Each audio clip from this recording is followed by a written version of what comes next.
My parents said they couldn't spare a cent for me, so I worked myself to exhaustion and collapsed at work. Later, I found out they had been sending money to my sister every month so she could live comfortably. I'm 19 years old and have recently started studying medicine in New York City. I'm originally from Texas.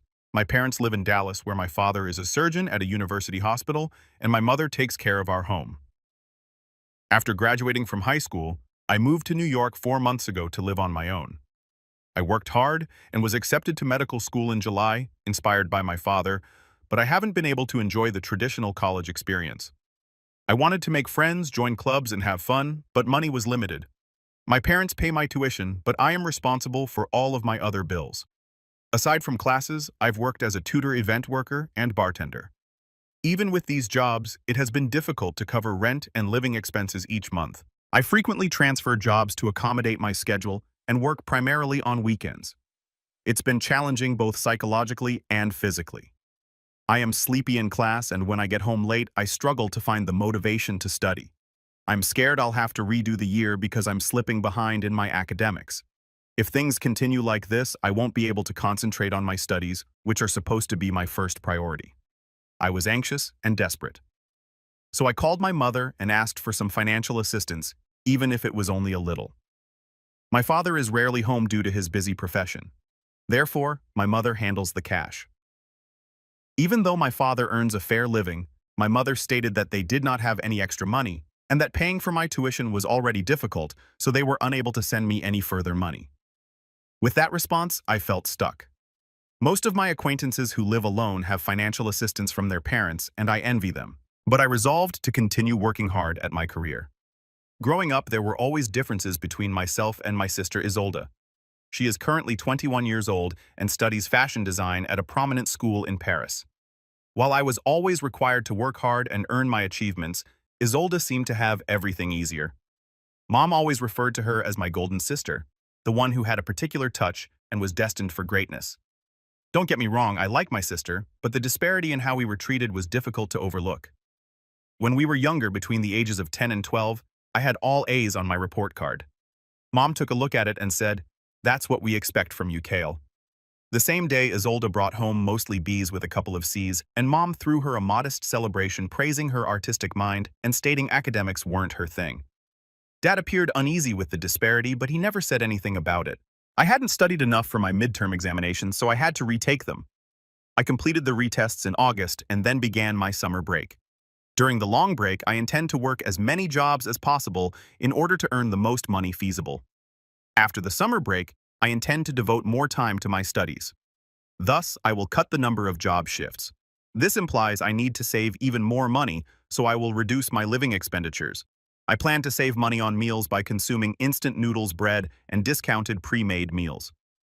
To save money on transportation, I ride my bike wherever I go. I grew up in a wealthy home, so I had never had to worry about money before.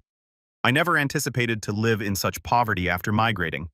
Despite the fact that I was quite busy, I managed to communicate with a college friend via text message. I occasionally checked my sister's Instagram. Her account was filled with photos of trendy Paris cafes, fashion shows, and weekend trips to Monaco and Milan. Each photo appeared to highlight a fresh designer clothing or accessory. I tried not to be bitter, but it was difficult to see her living so lavishly while I was saving pennies for ramen noodles. One post in particular stung. It featured Isolde at a rooftop party overlooking the Eiffel Tower, wearing what she described as a new Dior dress. The caption said, "Mom always knows exactly what I need. What a blessed wash life. Guan Paris." I stared at the message for a long time, wondering how my parents could afford to send her fancy items when they said they didn't have any money. Seeing their cheerful images made me sad, as I realized how varied life can be for students at the same university. My friends frequently invited me out, but I had to reject since I lacked the funds and time. "I'll drive, let's go somewhere cheap." One of my classmates texted me, "Nah, I'm working every day. Plus, I'm heading back home for the holiday season, so I won't be around." I told him, "Are you sure you're okay? You always seem tired at school and I think you're working too much." My friend expressed concern. "I've got the physical stamina and I need to earn my living expenses. Let's meet up once school starts again," I told him. With that, I went to the bar where I work, but then something happened. I collapsed throughout my shift. It was a busy Friday with many customers and orders, and I felt dizzy while carrying drinks. The room spun, and the tray of beverages I was carrying felt impossibly heavy. The last thing I remember doing was reaching for the edge of the bar to steady myself. I don't remember much after that. When I awoke, I was in a hospital. The doctor informed me that I collapsed due to tiredness and starvation. I received intravenous fluids and was able to go home the following day.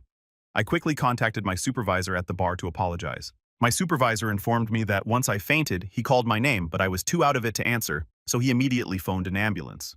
He'd also contacted my folks. "You've been taking a lot of shifts and I relied too much on that." "Sorry about that. I want you to rest easy for the rest of the month," says my manager. That meant a reduction in my income. Riding the metro home from the hospital, I considered if I should take on more tutoring jobs. I felt lost. I was scheduled to work at the bar the next day, but I now got the day off. I chose to stay in bed and recuperate. Checking my phone, I discovered a message from a friend that I had missed while unconscious. I replied and explained why I had not responded before. After learning about my condition, my friend agreed to visit. He went grocery shopping and prepared pasta for me. While enjoying the dinner he had kindly made, we discussed the costs of living alone. My friend was startled when I revealed that I didn't receive any financial support from home. "That's why you've been working so hard. Your dad's a doctor. You should be getting some help." I asked Mom, and she said they're barely managing with just my tuition. "Really? But you're not an only child, right? You have a sister in Paris. How is she able to afford to study abroad if money is so tight?" I paused thinking about this for the first time. "I don't know. Mom always handled Isolde's expenses separately. Said she had a special arrangement for her." "No way. That doesn't make sense. I hate to say this, but maybe there's something going on that you don't know about," my buddy said. I started thinking about it. My father is a doctor and used to drive a nice car. Our house is in an elite neighborhood, and I've always attended private schools. So why would Mom suddenly declare they don't have any money for me, yet appears to be living like a princess in Paris? Something did not add up. I remembered a conversation my parents had years ago. Dad had questioned Mom about why my summer camp was canceled, but Isolde was assigned to an expensive art program in Europe. Mom had mentioned investing in her oldest future, as well as the fact that I was more practical and would want to stay at home. Dad appeared frustrated, but eventually gave in as he always did when it came to Mom's decisions about us kids. I grew worried. I quickly texted my mother. "Are you both okay?" She responded after a while.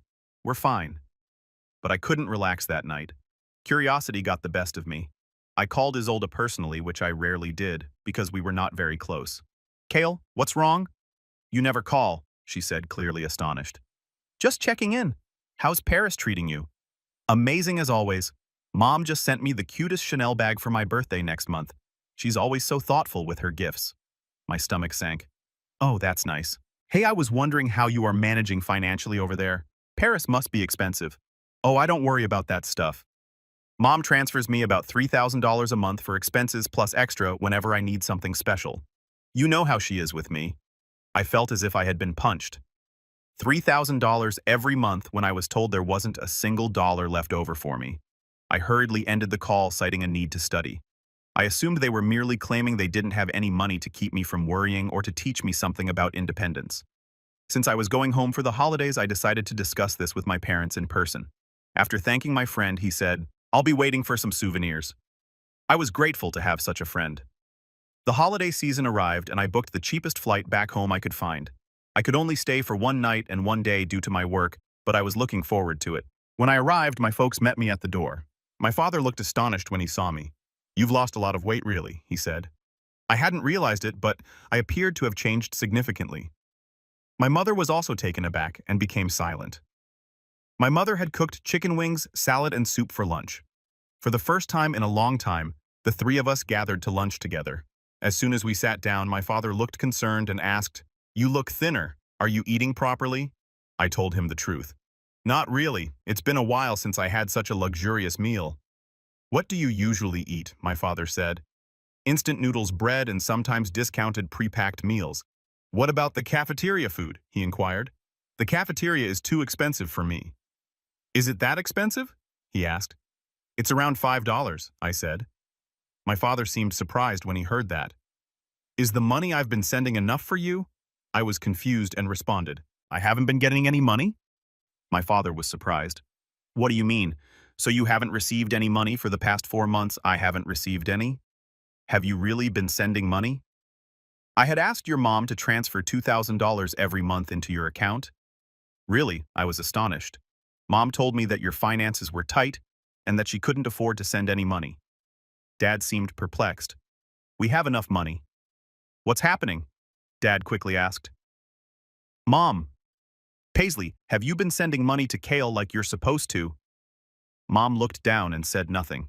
I began to worry. Maybe Dad got sick and couldn't work, so that's why I wasn't getting any money. No, I've been working as usual, Dad replied. That's good to hear, I answered, feeling slightly better. But then why didn't I get any money? I was so confused. And how is Isolde affording to live in Paris if money is so tight? What do you mean? What about Isolde? Dad was even more perplexed now. What's going on? Dad inquired again. Mom remained silent and refused to look at us. Please don't be quiet. Could you explain? Dad begged again.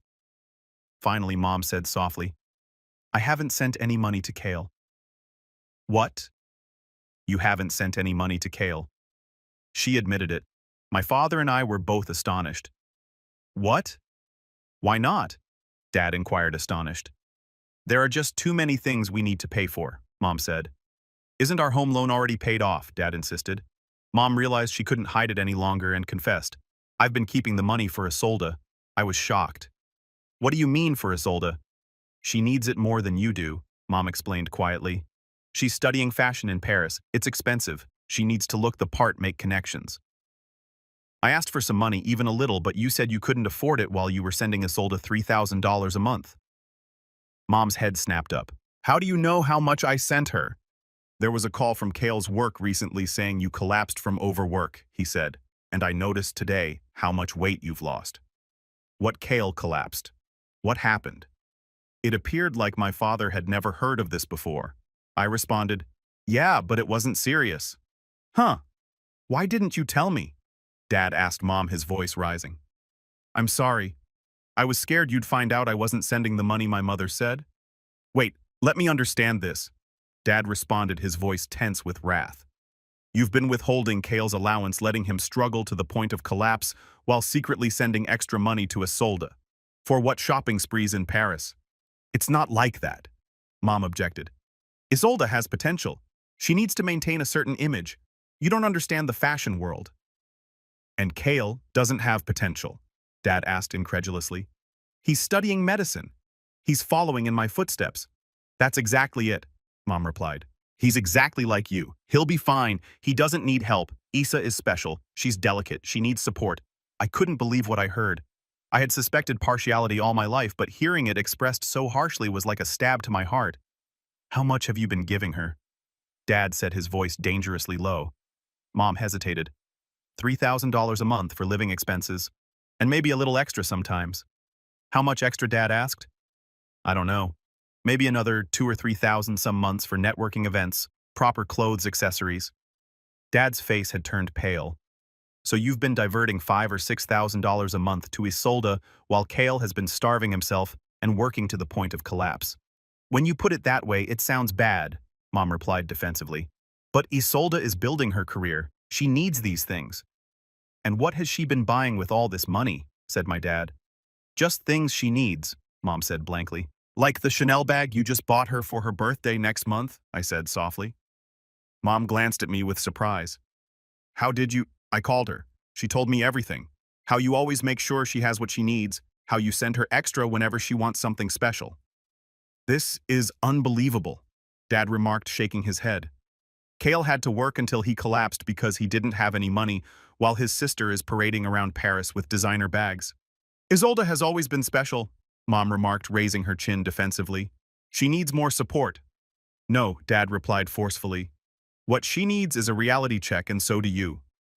He turned to face me. Kale, I'm so sorry. I had no idea this was happening. I thought you were receiving your allowance all along. It's okay, Dad. No, it's not okay, he interjected. None of this is okay. He turned back to face Mom. Paisley, from now on, I'll handle all the finances. I'll send money directly to Kale's account, and we're going to have a serious talk about Isolde's expenses. You can't do that, Mom insisted. What Isolde needs is to learn the value of money. Dad interrupted her. She's 21 years old, living like a celebrity on our dime, while her brother nearly works himself to death. It stops now. The remainder of lunch was strained and somewhat silent. I picked at my dinner, suddenly not hungry after being famished moments before. Mom patted her eyes with her handkerchief, occasionally playing the victim, while Dad sat rigid with rage, his jaw clenched so tightly that I could see a muscle twitching in his face. I went back to my room, overwhelmed by everything that had happened. I could hear my parents bickering downstairs, their voices occasionally rising before settling into tense murmurs. I laid on my bed, staring at the ceiling of my childhood room, reflecting on all the years of subtle favoritism. Isolde received a car for her 16th birthday, whereas I was told I could save up for one. Her artwork was framed and widely exhibited throughout the house, whereas my academic achievements were considered as routine and ordinary. That summer, I wanted to go to a science camp, but was informed it was too expensive, only to discover later that Isolde had been sent to a month-long art program in Italy that same summer. Everything made obvious now. The pattern had always been present, but I had never realized how deep it ran. The financial discrepancy was only the most recent and dramatic manifestation of Mom's lifelong preference. Later that evening, Dad knocked at my door. "Can I come in?" I nodded, and he sat firmly on the edge of my bed. "I want you to know how sorry I am," he told me. "I had no idea your mother was doing this. I thought you were getting your allowance, and I thought Isolde was on a much more modest budget. It's not your fault, Dad. It is, though. I should have been more involved in the finances. I trusted your mother to handle things fairly, and I was too busy with work to pay attention." He sighed heavily. "I've already called Isolde. She was upset when I told her there would be changes." "What kind of changes?" I inquired. "Her allowance is being reduced to $1,000 a month, the same amount you'll be getting from now on. Anything beyond that, she'll need to earn herself." "She's not going to like that," I murmured, reflecting on my sister's lifestyle. "No, she's not. But it's long overdue," he said hesitantly. "There's something else you should know. Your mother, she hasn't just been favoring Isolde with money. She's been putting money aside for her future too. Money that was supposed to be split between both of you." "What do you mean?" "We have a family trust that's supposed to be divided equally between you and your sister when you both turn 25. Your mother has been diverting funds from it to set up a separate account in Isolde's name." I felt nauseous. How much? About $300,000 so far. I couldn't even understand the number. It was more money than I had imagined. I frozen that account and initiated the process to return those funds to the family trust. My dad said, "It will take some legal work, but it's the right thing to do." He ran his fingers through his graying hair and appeared older than I'd ever seen him. "I keep thinking about how you collapsed at work, how you've been struggling all this time, while I thought you were fine, while your mother let me believe you were fine." "I didn't want to worry you," I explained. "That's not your job, son. My job is to worry about you, to take care of you." His voice cracked slightly, and I failed at that. "You didn't know, Dad. I should have known. I should have asked more questions, been more involved." He straightened his shoulders.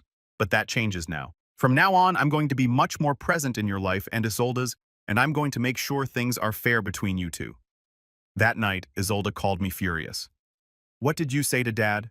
she questioned without explanation. "The truth?" I answered simply. "That I've been working multiple jobs and still can barely afford to eat, while you've been getting thousands of dollars a month." "That's different," she exclaimed. "I need that money. Do you have any idea how expensive it is to live in Paris to dress appropriately for fashion school? Do you have any idea what it's like to collapse from exhaustion because you're working so many jobs, you don't have time to eat or sleep properly?" There was a pause. "Is that really what happened?" "Yes, Isolde, that's really what happened. While you were buying Chanel bags, I was working 60-hour weeks on top of medical school and living on ramen noodles." Another prolonged delay. I didn't know. "Would it have mattered if you did?" She did not respond to that. Instead, she said, "What am I supposed to do now? Dad says I'm only getting $1,000 a month from now on. I can't live on that." "Welcome to the real world," I remarked without showing pity. "Get a job like I did." "A job? I'm studying fashion design. I don't have time for a job, and I'm in medical school. Somehow I manage." She hung up on me. The next morning, tensions in the house reached an all-time high. Mom scarcely spoke and moved around the kitchen like a ghost. Dad kept attempting to engage me in conversation as if making up for missed time. "Your mother and I have been talking," he said finally. "We need to make some changes." "What kind of changes?" I inquired, peering at Mom, who was staring intently into her coffee cup. For one thing, I'm taking control of the family finances, Dad stated firmly, and I'm going to be much more involved in both your lives from now on. Mom looked up. I still think you're being too harsh on Isolde. She needs what she needs. My dad said is to learn the same lessons Kale has had to learn the hard way. Independence, responsibility, the value of hard work. She's different, Mom insisted. She's more sensitive. No, Dad replied forcefully. She's not different. She's just been treated differently by you. Mom went silent again. There's something else we need to discuss, Dad said, returning my gaze. Your mother and I were having problems. My heart fell. What kind of problems? This situation with the money, it brought to light some deeper issues.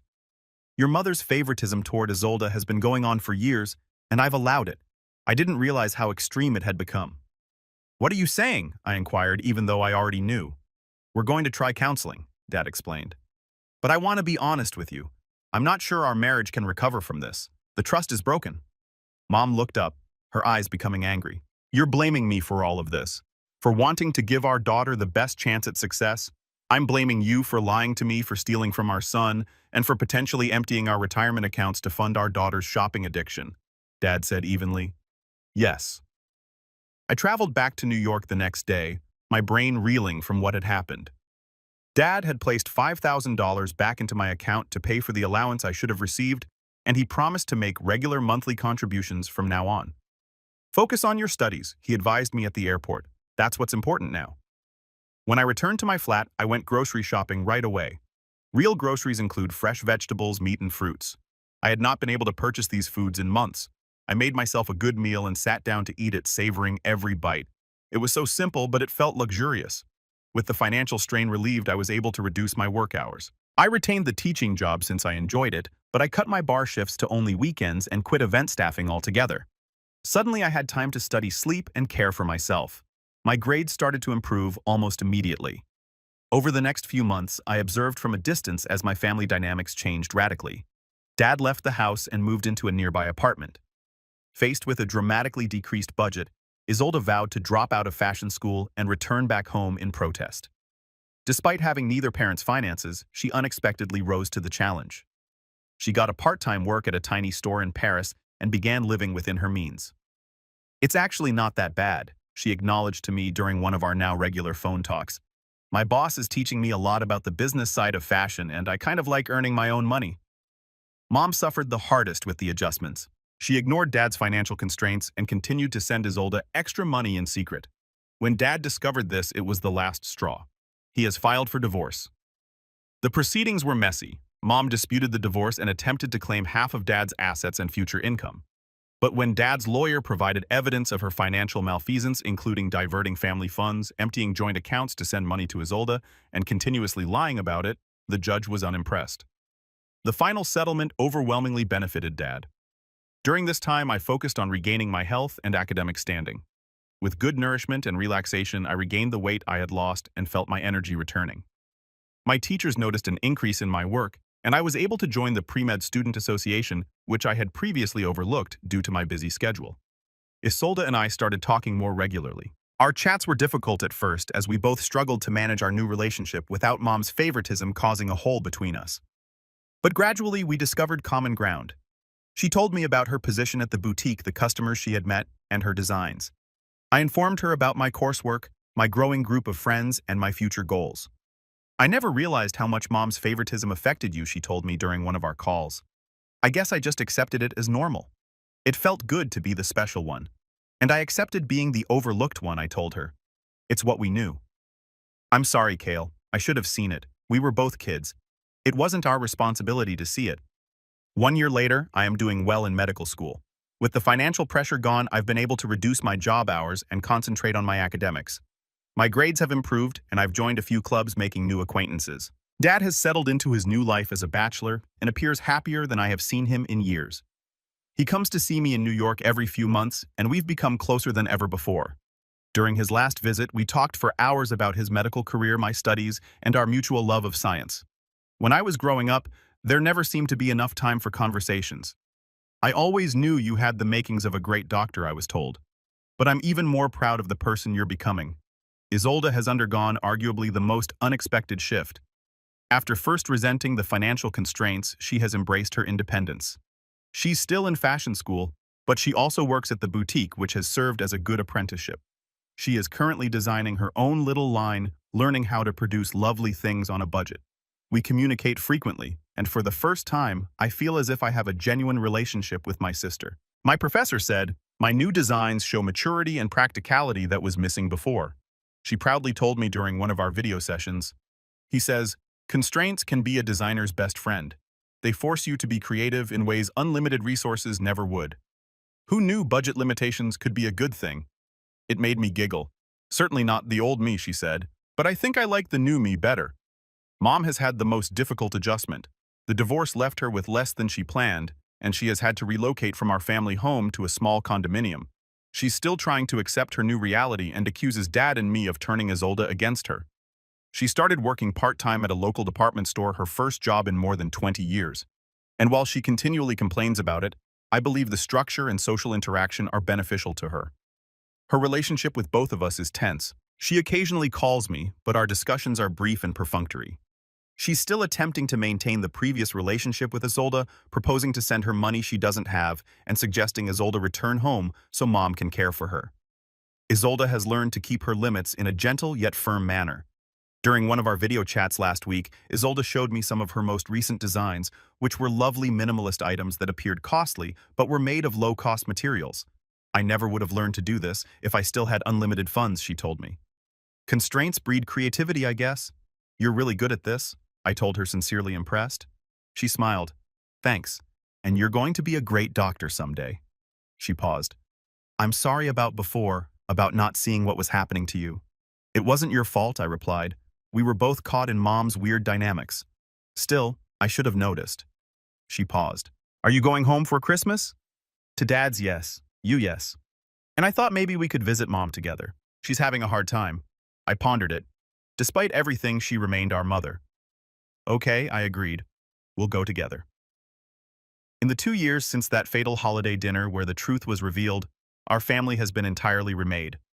The changes haven't been easy, but I believe they were necessary. Dad is happier and more involved as a parent. Isolde has discovered her inner strength and inventiveness. I found my footing in medical school and I'm excelling intellectually and socially. Mom is still adjusting. Perhaps she always will be. However, our family's connections are now built on honesty rather than manipulation and favoritism. Family relationships can be complicated and healing takes time. But as I've discovered, honesty, no matter how painful, is the first step towards something healthier. The truth about my mother's favoritism almost destroyed our family. But in its wake, we're creating something new, based on respect, justice, and genuine love, rather than manipulation and preferential treatment. It isn't perfect and never will be, but it is real. And for the first time in my life, I feel like I'm being recognized for who I am. Not just as the less favored child, but as Kale. I'm a medical student, a son, a brother, a person deserving of support and affection, just as I am. 3 years later. I never anticipated things to alter so dramatically. I am currently in my 4th year of medical school, near the top of my class, and preparing for residency interviews. Dad has been my support throughout, calling weekly to check in and flying to New York for each major milestone. Last month, Isolde astonished everyone by launching her own independent fashion line in Paris. What startled me the most was seeing Dad sitting in the first row of the presentation, grinning with pride. After years of being Mom's project, she and Dad have established their own relationship. Her simple, functional, yet exquisite designs have caught the attention of various stores. She is making it on her own terms without the support of her family. As for Mom, the trip has not been easy. The divorce humbled her in ways neither of us imagined. Something changed last year when her department store elevated her to assistant manager. She called me one night sobbing. "I'm proud of you, Kale," she said. Words I'd waited my entire life to hear from her. I was wrong. So wrong. Our relationship is still complicated, but we're working on it. She is currently in treatment trying to figure out why she had such strong feelings for Isolde. Apparently, it derives from her youth as the overlooked sibling. She is finally learning to see both of her children clearly. The most unexpected event occurred 6 months ago when Dad met Marin, a pediatric nurse, at his hospital. It's been wonderful to see him fall in love again at the age of 52. When he called to say he was proposing, I was overjoyed for him. This will be our first Christmas together as a family with Dad and Marin. Isolde is traveling in from Paris. Mom, yes, she is invited and myself. It will not be ideal. Family never is. But it will be honest. Sometimes I think of the collapse that started it all. How something so horrible helped to heal our family's deep scars. I would never wish that experience on anyone, but I don't regret where it took us. Sometimes you have to fully disassemble something before you can reconstruct it.